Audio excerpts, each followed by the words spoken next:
Media మిత్రులకు నమస్కారం. Jubilee హిల్స్లో భారతీయ జనతా పార్టీ అభ్యర్థిగా గౌరవనీయులు లంకాల దీపక్ రెడ్డి గారిని ప్రకటించిన తర్వాత ఈరోజు గౌరవనీయులు రాష్ట్ర పార్టీ అధ్యక్షులు రామచంద్రరావు గారు, కేంద్ర మంత్రివర్యులు కిషన్ రెడ్డి గారి నాయకత్వంలో సమీక్షా సమావేశాన్ని ఎన్నికల్లో గెలవడానికి కావాల్సినటువంటి వ్యూహాన్ని నిర్దేశించుకోవడం కోసం అందుబాటులో ఉన్నటువంటి నాయకులందరితో సమావేశాన్ని ఏర్పాటు చేయడం జరిగింది. జూబ్లీ హిల్స్ ఉప ఎన్నిక భాగ్యనగరం భవిష్యత్తుని దృష్టిలో పెట్టుకొని భాగ్యనగరం బాగుండాలంటే, భాగ్యనగరంలో ప్రజల భవిష్యత్తు బాగుండాలంటే ఎంఐఎం గూండాల యొక్క అనుమతితో మనం బతకాల్సినటువంటి పరిస్థితులు భవిష్యత్తులో రావద్దంటే భాగ్యనగరంలో ఉన్నటువంటి ప్రజలు, ముఖ్యంగా జూబ్లీ హిల్స్ ఓటర్ మహాశయులందరూ కూడా ఆలోచించాలని సవినయంగా అప్పీల్ చేస్తూ ఉన్నాం. కన్నీళ్లతోటి ఒకరు, కట్టెలు పట్టుకొని ఇంకొకరు ప్రచారం చేస్తూ ఉన్నారు. కాబట్టి కన్నీరుకు కరిగిన, కట్టెలకు భయపడిన జూబ్లీ హిల్స్ భవిష్యత్తుతో పాటు ఈ భాగ్యనగరం భవిష్యత్తు మూసీ నదిలో కలవాల్సినటువంటి పరిస్థితి వస్తుంది. కాబట్టి ఆ కన్నీరు ఎప్పుడు వస్తూనే ఉంటుంది. కన్నీరు కారణం వేరున్నది, కట్టెలు పట్టుకొని తిరిగేటల కారణాలు కూడా మీకు తెలుసు. కాబట్టి మేము ఎవరి గురించి వ్యక్తిగతంగా మాట్లాడదలుచుకోలేదు, కానీ కన్నీళ్లకు కరిగిపోతే 3 సంవత్సరాల జూబ్లీ హిల్స్ భవిష్యత్తు గత 11 సంవత్సరాలు ఎట్లుందో ఇప్పుడు కూడా అట్లే ఉండిపోతుంది. కట్టెలకు భయపడితే కప్పాలు కట్టాల్సినటువంటి పరిస్థితి వస్తుందని ఛాయ్ బండలు కూడా చెప్పాల్సినటువంటి దుస్థితి ఉంది ఈ భాగ్యనగరంలో. అందుకని 1200 కోట్లు పెట్టినటువంటి కమాండ్ కంట్రోల్కి ఈ కట్టెలు పట్టుకొని దాదాగిరి చేసిన వాళ్ళు కనబడతలేరు.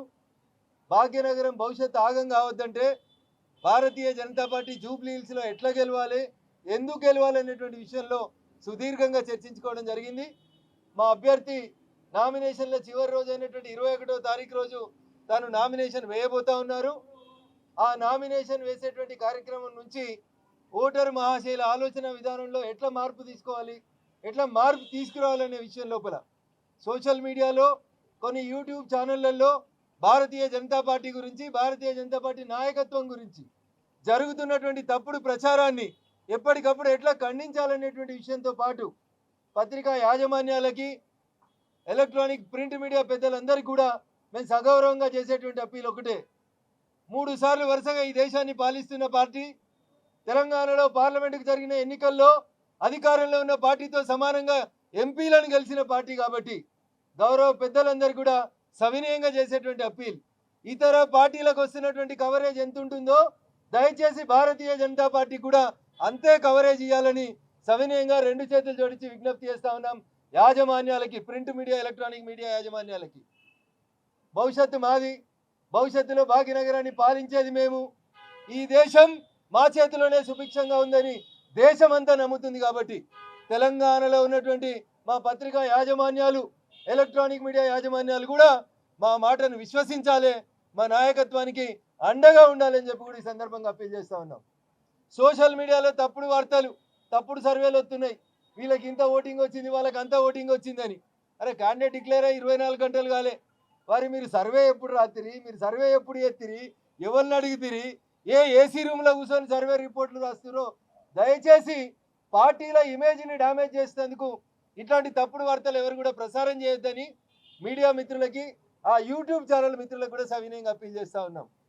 4వ స్తంభం మీరు, ప్రజాస్వామ్యాన్ని కాపాడాల్సిన వాళ్ళు మీరు కూడా ఇట్లా చేస్తే బాగుండదేమో అనేది ఒకసారి ఆలోచించమని అప్పీల్ చేస్తూ ఉన్నాం. పార్టీల దగ్గర జీతం తీసుకొని పనిచేసేటోళ్ళు ఏది రాసినా నడుస్తుందని రాసుకునేటోళ్ళకు కూడా ఈ అప్పీల్ లాగానే స్వీకరించుండ్రి. వ్యక్తిగతంగా మేము ఎవరిని ఇన్సల్ట్ చేయదలుచుకోలేదు. కాబట్టి దయచేసి ప్రతి అంశాన్ని భారతీయ జనతా పార్టీ నాయకత్వం గమనిస్తూ ఉంది. మీరు రాసే తప్పుడు వార్తలు, మీరు వేసే తప్పుడు సర్వేలు, మీరు మా పార్టీని డ్యామేజ్ చేయాలని చూసేటువంటి ప్రతి అక్షరం బరాబర్ గుర్తుంటుంది. ఇవాళ మేము అధికారంలో లేకపోవచ్చు, మీ మీద చర్యలు తీసుకునే శక్తి భగవంతుడు మాకు ఇవ్వలేకపోవచ్చు, కానీ భూమి గుండ్రంగా ఉంటుంది. It will take a turn అనేది మాత్రం గుర్తుంచుకోండి. ప్రతిదీ రాసి పెట్టుకుంటాం, ప్రతిదీ లెక్క పెట్టుకుంటాం. కాబట్టి యాజమాన్యాలకి నేను తప్పులు అంటగట్టదలుచుకోలేదు. వ్యక్తిగతంగా ఎవరైనా తప్పులు చేస్తే మాత్రం దయించి లెక్కలు మాత్రం ఉంటాయనేది మాత్రం అప్పీల్ చేస్తూ ఉన్నాం. ఇది ప్రేమతో చెప్తున్న మాట. నా భాషనే గిట్లుంటుంది, నా గొంతే గిట్లుంటుంది. కాబట్టి రఘునందన్ రావు బెదిరించిండని మళ్ళీ స్క్రోలింగ్లు పెట్టి నన్ను పెద్ద లీడర్ని చేయొద్దని మీకు అందరికి కూడా అప్పీల్ చేస్తా ఉన్నాను. Thank you.